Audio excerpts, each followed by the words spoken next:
श्री परमात्मने नमः। श्री अष्टावक्र महागीता 18वां प्रकरण सूत्र 71।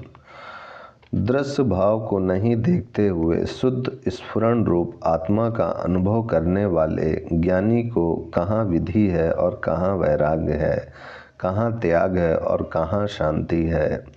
परमात्मा का कोई कारण नहीं है, वही सबका कारण है। उसे किसी ने बनाया नहीं, वही सबको बनाने वाला है। वह मूलभूत है। विज्ञान सृष्टि में 106 तत्व मानता है। अध्यात्म उससे भी आगे की बात कहता है कि वह मूल तत्व एक ही है। 106 तत्व भी तत्व नहीं है, यौगिक ही हैं।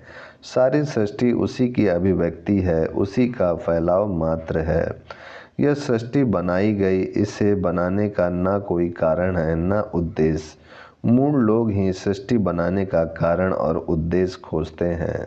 सृष्टि उस शक्ति का सहज स्फुरण है जो अपने आप हो रहा है, किसी निश्चित उद्देश्य से नहीं किया जा रहा है। इसीलिए इसे लीला, खेल आदि कहा गया है।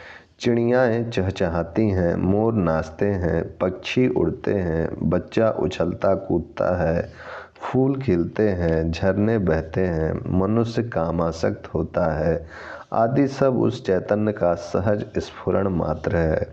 इसके पीछे परमात्मा की न कोई इच्छा है न उद्देश्य। किंतु मूढ़ों ने इन सब का उद्देश्य निश्चित कर दिया। वे कहते हैं परमात्मा ने संसार इसलिए बनाया कि तुम मुक्त हो सको, तुम अपने पापों का प्रक्षालन कर सको, तुम ज्ञान को उपलब्ध हो सको आदि। ये सब विकृत मस्तिष्क की मूर्तापूर्ण दृष्टि है।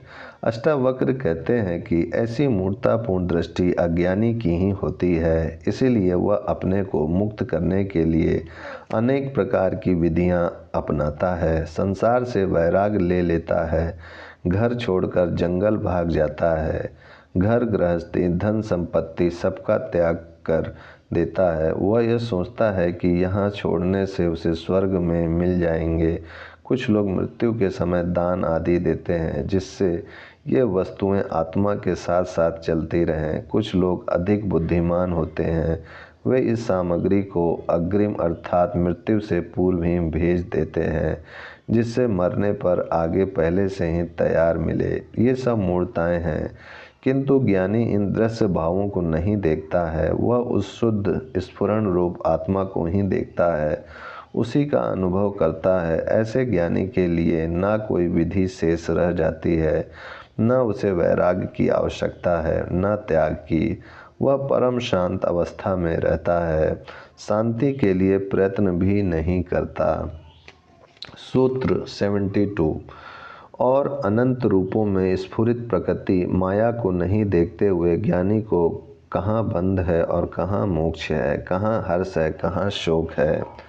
यह सृष्टि आत्मा का स्फुरण मात्र है जो अनंत रूपों में स्फुरित हुई है। सृष्टि में जो अनंत रूप दिखाई देते हैं वे सब प्रकृति जन्य हैं, माया रूप हैं। यह स्फुरण शक्ति का प्रदर्शन है।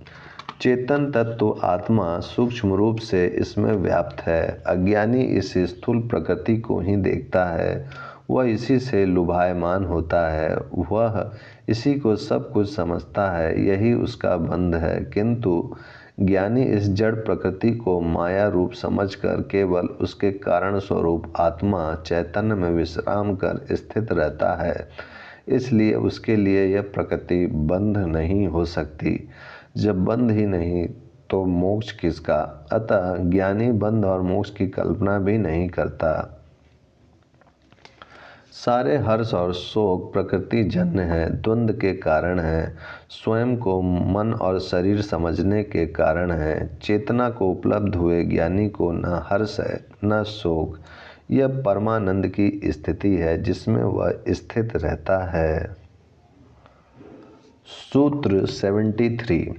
बुद्धि पर्यंत संसार में जहाँ माया ही माया भासती है, वहाँ ममता रहित, अहंकार रहित और कामना रहित ज्ञानी ही शोभता है।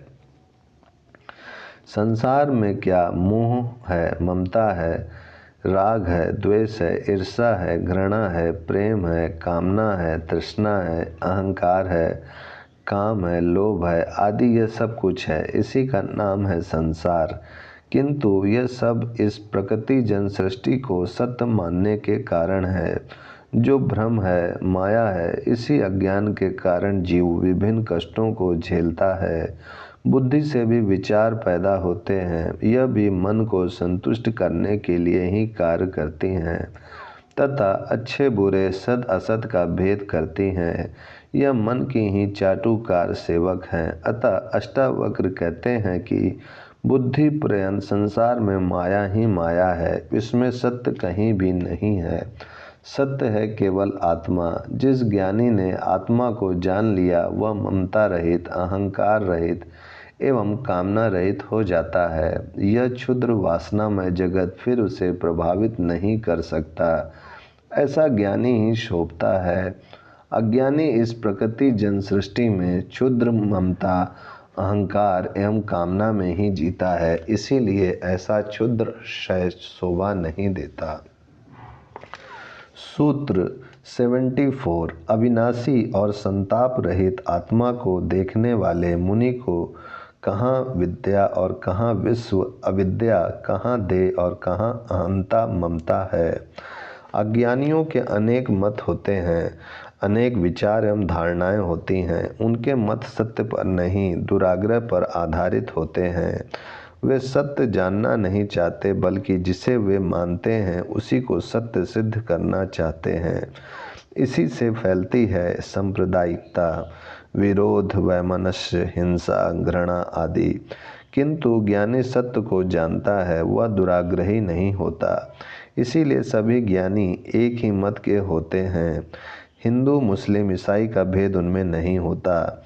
ऐसे ज्ञानी कहते हैं कि परमात्मा तुमसे भिन्न नहीं है। वह कहीं आकाश में बैठा शासन नहीं कर रहा है, न वह स्वर्ग में है, न मंदिर में, न मस्जिद व गिरजाघर में। वह बाहर भी नहीं जो ढूंढने से मिल जाए। वह कोई पदार्थ भी नहीं है कि आँखों से दिखाई दे। ऐसी समस्त धारणाएं बचकानी हैं, मूर्खतापूर्ण हैं। जिसे आत्मज्ञान नहीं हुआ, जो मानसिक धरातल से ऊपर नहीं उठे, वे ही ऐसे परमात्मा की बात कहते हैं। किंतु जिसे आत्मानुभूति हुई है, वे कहते हैं कि यह परमात्मा ऊर्जा का सागर है। समस्त सृष्टि इसी ऊर्जा की अभिव्यक्ति मात्र है। सब इसी ऊर्जा का खेल है। शरीरस्थ आत्मा वही ऊर्जा है जिसे परमात्मा कहा जाता है। इससे भिन्न कोई परमात्मा नहीं है। जिस ज्ञानी ने इस अविनाशी, संताप रहित आत्मा को जान लिया, उसने सब कुछ जान लिया, सब कुछ पा लिया। उसके लिए फिर विद्या तथा अविद्या, ज्ञान तथा संसार, देह तथा अहंता ममता आदि के लिए कोई स्थान नहीं है। ये सब अज्ञान जनित हैं, जो अज्ञानी को ही प्रभावित करते हैं।